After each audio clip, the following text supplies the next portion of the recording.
Social মিডিয়ায় একটি সম্প্রদায়কে নিশানা করে আপত্তিকর মন্তব্য করার অভিযোগ সাইনুল হক বরভূঁইয়া নামের এক যুবককে বাড়ি থেকে তুলে এনেছে সোনাই পুলিশ।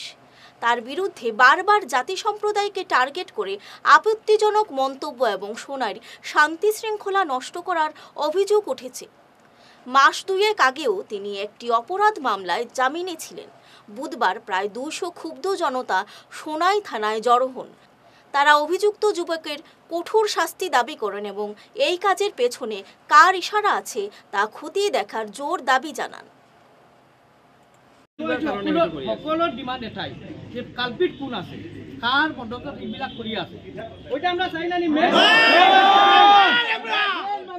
কালপিট যে হইব তারে দৌড়টা পুলিশে দৌড়টা তারে যে জেল দিলাই মইটা বড় কথা নাই।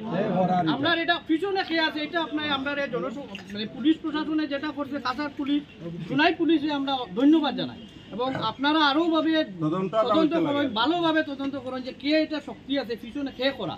এই মানুষটা আপনারা বাইর করে দিলে আমরা সমাজের মানুষও বুঝবো কে করে এটা। Thank you sir.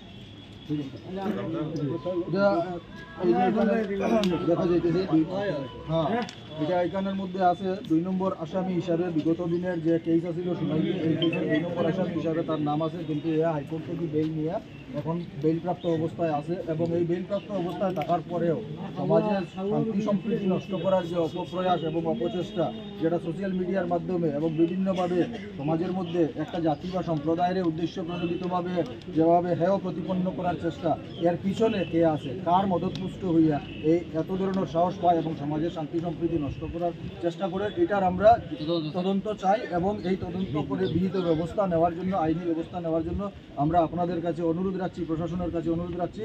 তৎসঙ্গে আমরা সোনাইবাসী প্রশাসনকে ধন্যবাদ জ্ঞাপন করছি, কাছাড় পুলিশকে ধন্যবাদ জ্ঞাপন করছি। সোনাইয়ের শান্তি সম্প্রীতি বজায় রাখার জন্য আপনারা যেভাবে প্রয়াস করে যাচ্ছেন, প্রচেষ্টা করে যাচ্ছেন, তার জন্য আপনাদেরকে আমরা অসংখ্যভাবে ধন্যবাদ জ্ঞাপন করছি।